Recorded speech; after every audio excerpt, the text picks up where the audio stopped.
Did the last math problem results in 0? Was there a negative result? These flags allow the computer to make decisions, like if the result is 0, jump to different part of the program. Part 4. The instruction cycle or function. Now let's look at the function. How does the CPU works? It follows a never-ending loop called the instruction cycle. Step 1. Fetch. The CPU looks at the program counter to see where the next instruction is. It fetches the instruction from memory and places it into the instruction register or the ER. The program counter then increments, so it's ready for the next one. Part 2, or Step 2, decode. The control unit looks at the bits in the ER. It translates those bits into a specific command like add, move, or store. Step 3, execute. This is where the action happens. If it's a math operation, the LU takes it over.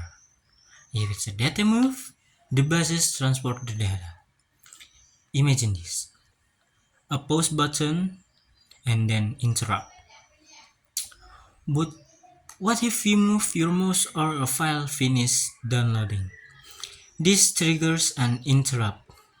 The CPU temporarily pauses its current cycle, saves its place, handles the external request or the interrupt, and then comes back exactly where it left off. This is allow the processor to be responsive to the outside world. Part 5. Pipelining and conclusion. Modern processors are even faster because they don't wait for one instruction to finish before starting the next. This is called pipelining. Imagine an assembly line. While one instruction is being executed, the next one is being decoded, and the one after that is being fetched. This parallelism is what makes modern 5.0 GHz processor so incredibly powerful. To wrap up, the structure of the CPU includes the LU, control unit, and register. The function is the constant cycle of fetching, decoding, and executing instruction. By combining these simple steps billions of times per second, the processor creates the digital world we live in today. Thank you for joining me in our next. Thanks for watching my video. Don't forget to subscribe and like. Wassalamualaikum warahmatullahi wabarakatuh. Assalamualaikum warahmatullahi wabarakatuh. Hello and welcome back again. My name is Denis Akbar Kiandri. NPM 253133042. So today I want to explain about processor function and structure. Number 1. Part 1 or number 1. Introduction or the commander-in-chief. To understand a computer, you must understand its heart. The processor or central processing unit or CPU. While we often call it the brain, it acts more like a commander-in-chief. It doesn't just think, it coordinates, executes, and manages every single operation within the system. In this video, we are going to explore two things. The first, structure. What is actually inside that small silicon chip? Number 2, function. How does it take a piece of code and turn it into an action?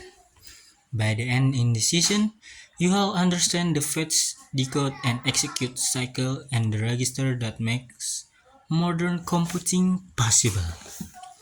Part 2. Processor organization or structure. Imagine this.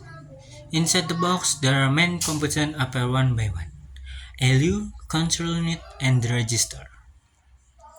To perform its job, A processor needs several internal components working in perfect harmony. First, we have the arithmetic and logic unit, or ALU. As we discussed in our previous video, this is the calculator. It does the heavy lifting, the math and the logic comparison. Second is the control unit, or CU. Think of this as the conductor of an orchestra. It doesn't play an instrument, but it tells everyone else when to play, or like coach in a soccer game or football. It manages the flow of data and tells the ALU which operation to perform. Third are the register. These are the smallest, fastest storage location in the entire computer. They sit directly inside the CPU because memory or RAM is relatively slow. The CPU keeps the data it is currently working on in this register for instant access. Finally, the internal CPU, interconnection, a set of tiny buses that move data between these three parts. Part 3. The register organization. Imagine this. User visible register and control status register. Not all registers are the same. We generally categorize them into two types. User visible register are those that a programmer can use to minimize memory references. They include general purpose register for data and addresses. Control and status register are used by the control unit to manage the execution of instruction. There are four essential ones you must know. First, program counter or PC contains the address of the next instruction to be fetched. Number 2, instruction register or IR holds the instruction that was most recently fetched. Number 3, memory address register or MAR holds the address of a location in memory to be read or written. Number 4, memory buffer register or MBR holds the actual data being sent or retrieved from memory. There is also the program status word or PSW, PSW. These registers contain flags or single bits that tell us the state of the last